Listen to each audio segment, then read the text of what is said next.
I'm Serge Egelman. I direct the Usable Security and Privacy Group at the International Computer Science Institute, which is a research institute affiliated with UC Berkeley. I actually do HCI and have been working on several different privacy tools for Android, and this is actually an offshoot of some of that work. So for a couple of years now, my group has been building instrumentation into Android. We have our own branch that monitors when sensitive resources are accessed by applications. And recently, we realized that we could be augmenting this with Haystack, now Lumen, which Narceo developed, I think, under a DTL grant a year ago, which does network monitoring under Android and does TLS interception. So we've combined these tools, which give us a pretty unique view, so we can see exactly when applications access sensitive resources, and then we can detect when they try to transmit them and who they try to transmit them to. So what we're doing now is putting this all together to build an end-to-end dynamic analysis platform. So our ultimate goal is to build up a repository of applications to analyze. We perform dynamic analysis on those applications, and then we have our results available on a website, which we currently have up. I'm going to show a screenshot of that. But one of the things that we're hoping to do in the next year is also offer an API so that developers can test their applications to look at data leakage before making those applications publicly available and then becoming liable for that leakage. So ultimately, what we're interested in is, what data goes to which parties. One specific thing we've been looking at a lot is location data, whether it's collected, how it's collected, who it gets sent to. Persistent identifiers is also another interesting area, whether those are shared across apps. The problem with this, though, is when doing dynamic analysis, so these are observations of actual access to data, as opposed to doing static analysis where we would just look at program code to say whether an application could do something. Instead, we're running apps. But to do that, we need to run the apps in a way that's realistic. So we've been testing a few different methods. The first was we hired some undergrads to play a bunch of apps, and we compared that to the Exerciser Monkey. The Exerciser Monkey is a tool built into the Android SDK, which just generates random input events on the screen, so random button presses, swipes, and so forth.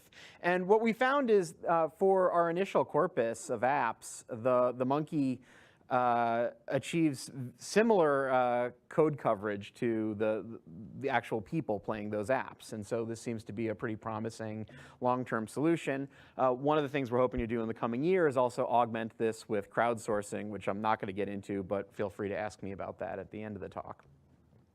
So we have several steps. We're downloading Android apps. We have a corpus of about 70,000 of the most popular ones right now. We have links to over 1 million, but right now we're just focused on the popular ones that lots of people are actually using. So we run those apps, as I mentioned. We're also collecting the privacy policies. Now in the Google Play Store, there's a link for most apps, so it's easy to scrape. And we're also working with some law students who we're hoping will build some tools to help us code those privacy policies so we can then evaluate the privacy policy against the actual observations. So all of our results are currently online. If you go to appcensus.mobi, you can search for particular apps, and it'll show you our results. We show the resources that apps access, as well as all the different third parties that receive protected data, and also the types of data that they do receive. So this allows us to do a lot of different things. So one is looking at various privacy frameworks and regulations. We can use this collected data to see whether apps are violating various laws. We've also found some just plain incompetent uses of PII, which I'm going to get to, as well as deceptive practices. So one area that we've been focusing a lot of attention on is with regard to the US Children's Online Privacy Protection Act. The reason why we focused on this is it's one of the very few areas under US law where there actually are stringent privacy requirements. So any app or website that's targeted at children under 13 has to follow a set of requirements. Most of these involve obtaining parental consent before identifiers are shared with advertisers. There are various exceptions, which I'm not going to get into. But here's an example finding. So we found one app developer, Baby Bus. They have 37 different apps in the Google Play Store. All of them are kids apps. They're listed in various, age group categories, which means that the developer, self-selected the categories, which means they have actual knowledge that children could be using these apps. Therefore, they're covered by the law. So several of the apps we found similar behaviors. So here in yellow, it's showing that TLS is not used. So data is being transmitted over port 80. It's going to talkingdata.net, which is a advertising and analytics provider in China. So one of the clauses in the law is that reasonable safeguards be taken to protect user data. So obviously that's a bit subjective, but it would be hard to argue that not using TLS in this day and age is a reasonable practice. The parts in blue here, these are various persistent identifiers on the device. So we have the IMEI, the device serial number, several other identifiers that all get transmitted to this third party. And then in green, we have the name of our Wi-Fi hotspot that it was currently connected to, the MAC address, and then various other network configuration data. The FTC recently sanctioned InMobi over this very practice, but several children's apps are still doing it. And this information is actually pretty granular. So just knowing the MAC address of the Wi-Fi hotspot, there are lots of online services that'll resolve that with street level accuracy. So we were actually curious about this, and we contacted the developer to show them our results. And we didn't hear anything for about a week, but then a week later, we actually got a message back. We weren't expecting to hear anything, given that they were in China. But a week later, they wrote back to us and said, oh, they had no idea that this SDK was doing this, and they've since removed it from all of their apps. So we actually retested their apps and found that this was, in fact, the case. They had removed the Talking Data SDK. So at least in this instance, it suggests, anecdotally anyway, that some of these violations are simply due to developers not knowing what the SDKs are doing that they're bundling into their apps. Nonetheless, those developers are still liable for the behaviors of the SDKs. So that's why having an API for developers is a potential use for these tools. So at a larger scale, we've been mining all of the apps in the family category on Google Play. So this is, again, a specific category that's targeted at children. And when a developer lists an app in one of these family categories, they actually are presented with guidance from Google on how to comply with this law. And those developers actually have to click through an agreement saying that they're in compliance with all of these guidelines. But based on our analysis, we find that most of the apps are not, in fact, in compliance. So we've analyzed about 7,000 children's apps so far.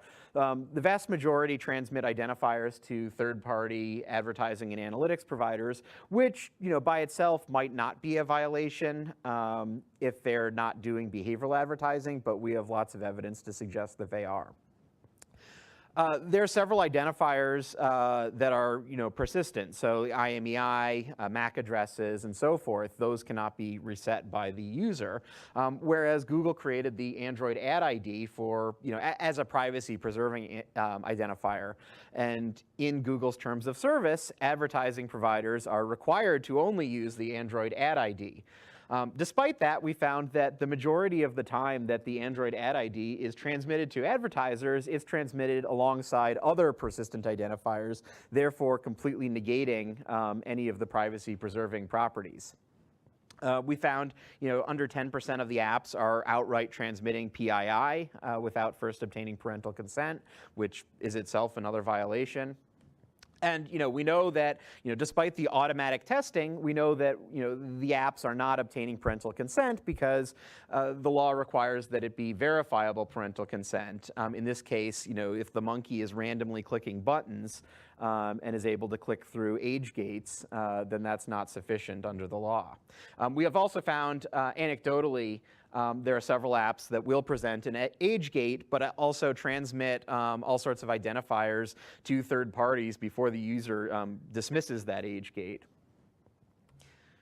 Another thing that we found that's interesting is, under Android, iOS as well, there's a settings interface where the user can opt out of behavioral advertising. On iOS, when the user goes to the settings panel and, flips the toggle switch to disable behavioral advertising, the app is no longer able to access the advertising identifier. Instead, it just gets a string of zeros. That's not exactly the case with Google. So here are two different traffic dumps going to an advertising provider. So in red, we have the location data. Brown is the advertising ID. But then the purple here is a flag for do not track. And this is based on the setting of that setting. So basically what happens is if the user chooses to opt out of behavioral advertising, all of the same identifiers get sent to the third parties, but instead an additional bit gets sent saying, please ignore all of the identifiers we have already sent you. So beyond children's apps, another thing that we've detected is just some suspicious app behaviors. So recently, regulators have been asking for access to our data, particularly with regard to location. So I was going through our database, and one thing really stood out. So the CVS pharmacy app, so CVS is a major pharmacy chain in the US. We noticed in the database that CVS was sharing location data with about 40 different third parties. My first reaction was that this must be a mistake, and I ran over to the students to ask, please double check all the code to make sure this isn't a bug. It turns out it wasn't a bug. What's happening is they use WebViews, and in the WebView, it passes the user agent string.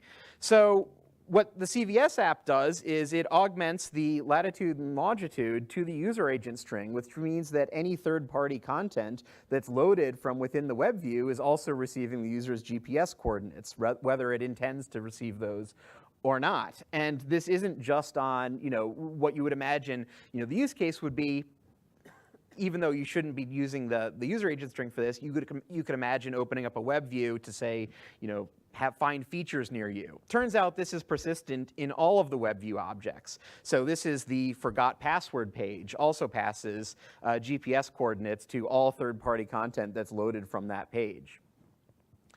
So anyway, using these tools, we've been able to find a lot of suspicious and possibly illegal app behaviors.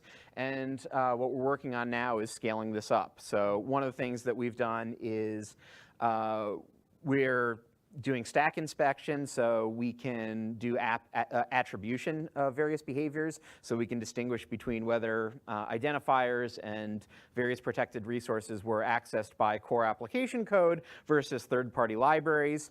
Another thing that we're hoping to do in the coming year is virtualization. So right now we have a test bed of about 20 phones that are all daisy-chained together, and we have a set of scripts that push them apps and pull the logs off those devices. Obviously that doesn't scale very well. We're working on porting this over to the Android VM so that we can spin up thousands of instances and test many more apps.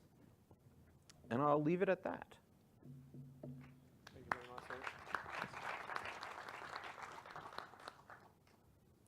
Yeah, that's a fair point. The question is if the apps detect the VM. To date, all of the the violations that we've been observing, most of them there's absolutely no obfuscation being done whatsoever. Sure, it's it's a shifting landscape, and I suspect that maybe as these things get uncovered, then the really malicious ones might start doing some obfuscation. But right now, examples like Uber aside, most of the misbehaviors that we see are just out in the open with no attempts to obfuscate them. So that was one of the big hurdles to porting this to the VM. So we found that our build of Android with all the customization works fine in the VM, but there are various other things that just aren't implemented the same in the VM itself. So one thing that has been a hurdle is the previous versions of the Android VM don't actually have a Wi-Fi interface. So when you test apps, it simulates a cellular network, which is just a bridge to the OS networking interface. But what that means is we can't look at behaviors like collecting nearby, SSIDs and MAC addresses. And so one of the hurdles is implementing, Wi-Fi features in the VM. Same thing with IMEI and several other identifiers that just aren't implemented in the VM. Do you plan for your tool to be used by the authority, the government, to make study and to? Yeah, so the FTC is using our website.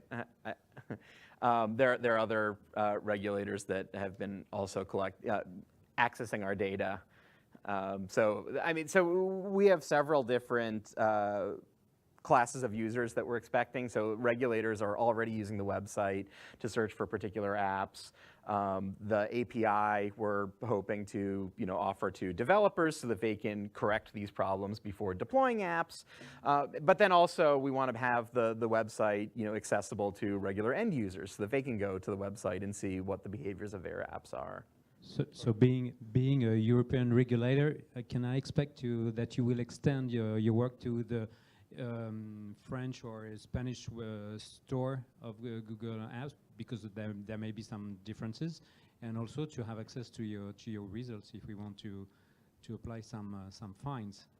Yeah, absolutely. So that's a good question. So right now, all of our results from the US store are available on the website. You can search for individual apps. If you want actual network flows, email me. I can give you the data that we don't display on the website.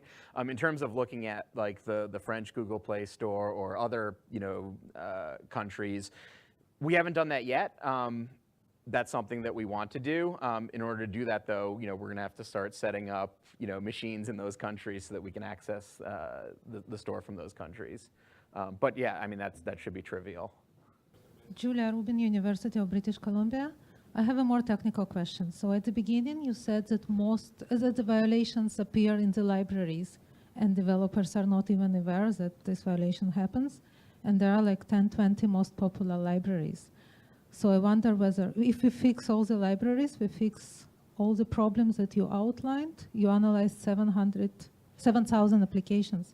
What is the proportion of problems that comes from the libraries versus those that are implemented by developers directly? Sorry, I don't think I understood the question. So the proportion of what? Of problems that come from the libraries versus the problems that introduced by developers directly in the application. Well, I mean, so that's a tricky question because I mean, almost all the problems have to do with the libraries. So most of the all the violations that we see are due to sharing sensitive data with advertisers and analytics providers who are all third parties, and that's all being called through libraries. Whether it's because the library is, I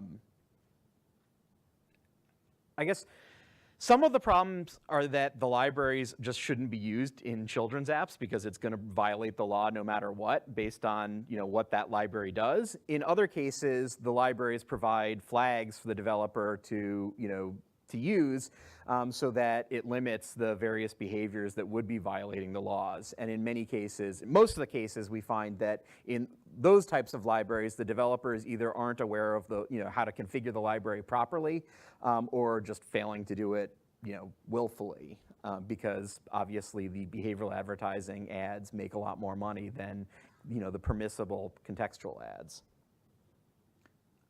So, I mean, I guess ultimately we don't know, the developer's intent and, why they're making these mistakes. Or whether they're even mistakes at all. We just know that it has to do with, the libraries that they're choosing. Right, but my train of thought is that there is not so many libraries. There are maybe 10, maybe 20 that are popular.